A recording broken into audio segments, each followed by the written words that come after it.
But she complained about you not satisfying her. Can you talk about satisfying that? how? Baba, I no go fuck myself. I no go fuck myself. 1 round, 2 round, don't do me. She wants more than 2 rounds. Baba, I got married at the age of 37. I'm going to be 48 this year. I know be small boy. Forget tattoo, forget earring, and I don't look my age. I don't act my age. I'm 48 years old. I'm going to be 48 in August. Now fuck, kill yourself. So are you trying to say that? I'm not saying, Baba, but if I knock, I do all right. If you know belefu, she wants okay. She know the belefu. You want make with the knock steady. What do you mean by steady? Baba, in a week I feel knock like maybe twice. I do all right.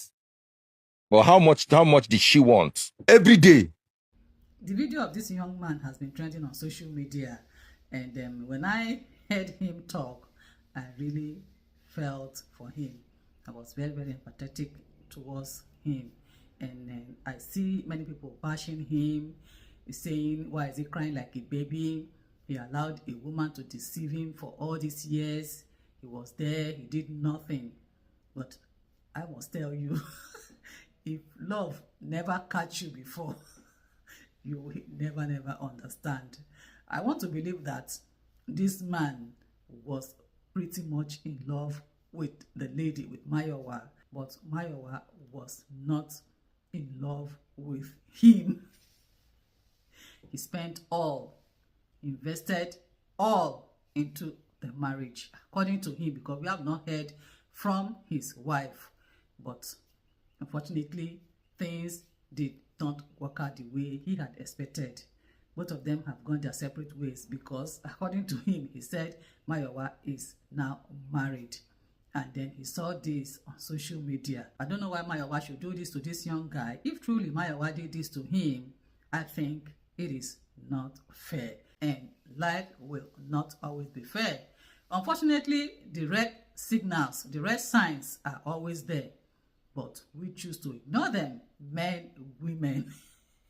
It is vice versa. There are times you see good men married to terrible women. And then there are times you see good women married to terrible, bad men. So it is vice versa. Now, he is saying that this lady treated him badly. Some other time you see a woman come on social media to also say that the man she was married to treated her badly. So it is vice versa. The way you see it in women is also the way you see it in men. And one of the things he said, which is very, very important, of which I'll be talking about, is their sex life. He said their sex life was not great, according to him.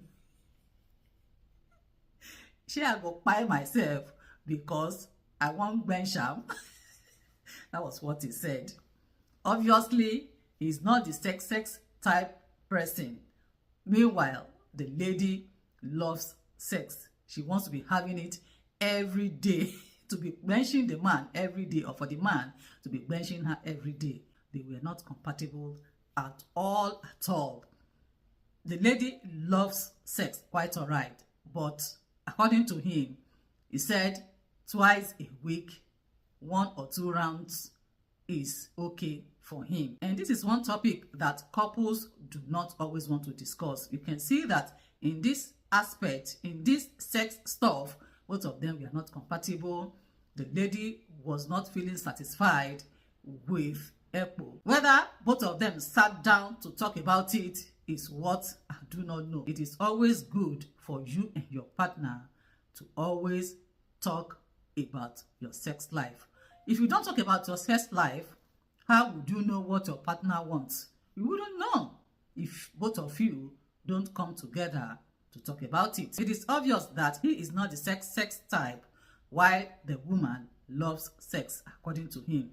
They were not compatible. Both of them shouldn't have married. Moreover, a few years after they were married, he sent his wife abroad. Meanwhile, they haven't gotten any children as at then. The wife traveled, stayed for like 7 years, got her papers, came back to Nigeria, and he was no longer attracted to his wife. The red flags were all over the place, but this guy chose to ignore it. First was their sex life. It was not great before this woman traveled out. When she traveled out, probably she met with somebody who was giving her correct. And before you know it, their marriage hit the rocks. And while she was abroad, he was still sending her money. And this lady was always collecting this money. At the end of the day, she left him. There were so many red flags, and this guy chose to ignore them, probably because he was madly in love with her. Meanwhile, the lady was not in love with him. I like the fact that he was able to bear his mind. It's good to cry. Some were criticizing him. Why is he crying? A full-grown man. Who told you that men do not cry? Men also cry. So he's good to cry. By crying and by telling his story, I think he's going to find some peace. I think that is the first step towards healing. And I also suggest that he goes for counseling and see a therapist. There are lots of good women out there, just as we have lots of good men out there. I hope he will find the right woman that will complement him this time around.